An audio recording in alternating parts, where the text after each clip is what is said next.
déclaration de patrimoine comme sànq liñ doon njëkk a waxtaane daanaka nuru na li ni mel ndax lii dafay wone encore que ne gouvernement bi taxaw nañ temm si diggé yi nga xam ne moom lañ doon wax en étant dans l'opposition que si lañ jublu vraiment parce que ñett yi nii daanaka bokk na si liñ ñu waxoon mais aussi affaire OFNAC boobu noonu nga xam ne war nañ koo changer def ko ONLC muy lutte contre la corruption lan mooy jubluwaay bi. waaw bon man de li may wax rek mooy que ni les pays les plus développés du monde ce sont les pays les plus endettés. Et oui, c'est les pays les plus développés ce sont les pays les plus endettés. Et je pense que tey par exemple boo jëlee terre bi bu ñu ko évaluer tout ça tourne autour de 1000 et quelques milliards. nga bëgg à travers l'économie endogène nga ne da ngaa bëgg a construire de grands projets. te gis nga l'économie endogène s'il n'a pas de pouvoir d'achat élevé pour la population l'économie endogène dafay créer de l'insécurité alimentaire day créer pauvreté parce que plus ngay diminuer les dépenses publiques parce que boo diminuer les dépenses publiques mooy da ngay wàññi dépense mooy nga wàññi salaire yi wala nga dàq ay nit ay liggéey te tey soo xoolee c'est ce qui s'est passé on a travaillé des gens fi ñuy liggéey te loolu da ngay gis ni chaque fois rek dafay créer maanaam benn genre tension sociale boobu nag mooy waral en général échec ku tout le temps bu fekkee ne da nga bëgg a def politique d'économie endogène su fekkee ne sa pouvoir d'achat population élevé wul moo tax nag man damay xaar fii ak 6 mois wala fii ak 1 an ci cette démarche bi nga xam ne si man déjà góob ni mën a développer réew parce que l'économie endogène ne peut pas développer si on n'a pas de pouvoir d'achat bu kii. gis nga le régime du président Macky Sall 20,5% la fi bàyyiwoon ci taux de chômage bi en 2024 20,5%.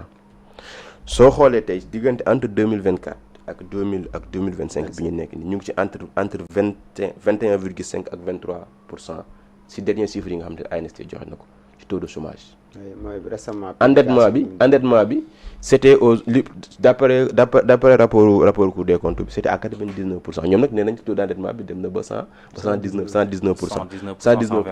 ah non je parle de Cour des comptes li mu wax. ñoom waa Pastef nag ñoom nguur gi nee nañ aujourd'hui nous sommes à comment dire encore à 119%. léegi nag bu fekkente ne régime Macky Sall bàyyi na fi 99% nga dem ba 119% en une année.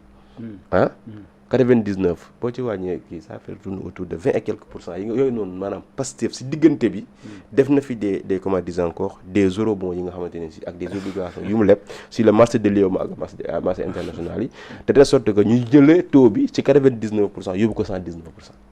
gaaw na de te tey boo xoolee si diggante bi nii lay woon ne rek c'est-à-dire que on sul bukki la ça veut dire on emprunte de l'argent pour payer des salaires oui c'est-à-dire dëkk bi yëngatuwul parce que vous empruntez de l'argent mooy keroog ba la ñëwee fi wax naa la ils ont emprunté 132 milliards vendredi ba le passé à chaque fois boo xoolee il par exemple bu ñu jëlee exemple le mois de mai passé si biir mois de mai bi l'État du Sénégal a levé sur le marché de l'UEMOA 4 eurobonds 4 obligations du mois yoo xamante ne ça tourne autour de 450 milliards 4 fois nga def ko ci benn mois kon ça veut dire que tey jii nii les gens veulent faire croire aux gens que le pays est stable mais du point de vue macroéconomique c'est-à-dire lan lañ fi teg loo xamante ni ci lu crédible la loo xam dañu ne nguur gi teg na fi pose première pierre lii à part kii xaw ma nan mooy kii Nasea bon xaw ma nan la tudd mooy horizon xaw ma nan mooy kii mooy ñi nga xam dañuy lakk fii kii hôpital la daan rek mooy ñi lakk ñi fi ñu leen diggante c'était un projet du président Macky Sall mooy hôpital bi nga xam ne wala ñu faj ñi nga xam dañuy lakk yu am doole yi donc loolu lañ fi jot a defagum loo xamante si gis nga ni lii au moins sax ñu ngi koy poser première pierre quoi voilà ak peut-être PM dem na Touba barki dem inauguré benn forage yaa ngi dégg non damay tàgge ne mon frère Ali donc pour dire que l'économie endogène moom man vraiment j'y crois mais day fekk population am pouvoir d'achat voilà léegi dem aussi bon ba ma egg si loi yi bu fekkee bëgg na xam ndax Sénégal ndax Macky Sall def na industrialisation demal jam naa ji tuuti nga xool ndax président Macky Sall n'a pas travaillé sur l'industrialisation léegi pour loi yi je pense que le président l'avait dit bi mu ñëwee Mbour que ni nous devons mettre en place un projet boo xamante ne si dafay protéger les lanceurs d'alerte mais nag kan moo am privilège yu nekk lanceur d'alerte ak exactement loi bi voilà très bien est-ce que un influenceur bi nga xamante ne si dafa am fu mu parti dafa am une dimension de partisan identité politique ndax kooku mën na nekk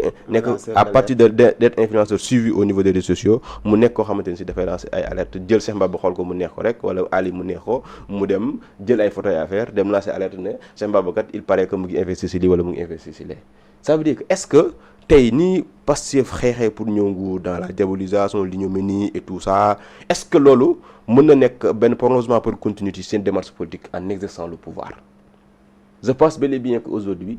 ci li ñu waroon a gën a dem mooy tey fexe ba définir identité wu lanceur d'alerte kan moo war a nekk lanceur d'alerte d'abord ak quelles sont les conditions à remplir pour être lanceur d'alerte ak tey aussi ci yan limite la lanceur d'alerte war a mën a yem parce que aussi on ne peut pas permettre à des gens ñu ñëw di wax ci vie privée wala di wax ci leneen ak leneen parce que le pays dañoo dem ba moment bi mooy li ma wax rek c'est-à-dire que fa man dama jàpp ne am na loo xam ne régime bi da ko échec gis nga boo jógee si réew moo xam ne da nga koo jël suite à des manifestations wala ay nit ñu dee il faut appeler à l'unité du pays et apaiser le champ politique tey gis nga lanceur d'alerte yi bu ñu si demee nii ba régulariser ko des gens vont être à l'extérieur nit ñi jóge fa information di leen ko envoyer ñu toog à l'extérieur di yàq ay deru doomu adama te war nañoo mën a jógee ci loolu noonu pour nag s'agissant de l'OFNAC nag bon ñun on a compris quoi gis nga qu'est-ce que vous avez Serigne Bassirou moom Serigne Bassirou n'a jamais été une personne boo xamante ne si le Pastef pas l'accepter en commençant par Ousmane Sonko personne Serigne Bassirou Gueye jàpp naa ni man neexul Ousmane Sonko comme ni ma jàmbal neexulee Ousmane Sonko parce que am na nit ñoo xam ne da nga xam ne identité nga xam ne carrément ñii parce que Ousmane Sonko l'a dit ouvertement en tant que PM man ku xeex ak man damay jaxal lay xeex ak yow mais yàlla jox la nguur bi Ousmane Sonko bi mu wax ñetti termes yi man moo ma gën ñaari termes yi ñoo ma gën a jàpp ay rek ci li mu wax ci d'après bi mu existé bu baax beneen bi mooy nañoo bàyyi mu gouverner beneen bi aussi mooy ku xeex ak man damay xeex ak yow mais yaa yor nguur le monopole de la violence légitime nga yor ko nga ne ko xeex man damay xeex yow koy xeexal yaa yor nguur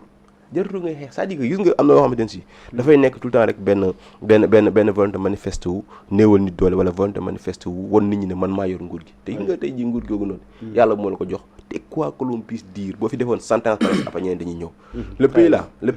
a besoin de stabilité léegi nag su fekkee ne maanaam OFNAC boobu muy réformer noonu moom na commencé moom en personne moom na dem defi déclaration de patrimoine parce que OFNAC yaakaar naa tey li ko gën a mën a may doole mooy peut-être booy dugg yor indi foo mën di nekk même ñun ñi nga xamante ne sax nous sommes des salariés képp koo xamante ne si yaa ngi dugg fenn ñu la jox responsabilité mu doon chef de service dans l'administration parapublique et publique chef de service sax da ngaa war a déclaration de patrimoine sooy génn chef de service boobu noonu ñoo xam chef de département nga war a déclaration de patrimoine comment dire encore directeur général nga war a déclaration de patrimoine ngay ñu jox la ay marché nga yor ci ministère responsabilité boo xam ne da lay permettre ngay gérer ay marché wala leneen ak leneen nga def déclaration de patrimoine bu su boo dem fa di fa jóge aussi nga delluwaat defaat ci déclaration de patrimoine mais nag déclaration de patrimoine boobu noonu ça doit commencer par le premier ministre bi nga xam ne si moom moo ko kii may remercier leader politique yi nga xamante ne si ñoom ba ñu yore ay responsabilité ku ci mel tey par exemple ñun suñu parti Cheikh Issa nekk na comment dire encore président ADM non nekk na ADM ba mu fa nekkee en 2022 ñu décerné ko diplôme de satisfecit diplôme boo xamante ne si mooy wane ni maanaam l'agence de contrôle yi nga xamante ne ñooy contrôler la prestation de marché public ñoo ko décerné diplôme de satisfecit ci li nga xamante ne si ci transparence ci doxalinam il a contribué à la mise en œuvre des politiques publiques du régime du président Macky Sall te ba mu jógewaatee CDC aussi la mu waroon def en terme de comment dire déclaration de patrimoine il l'a fait. Merci beaucoup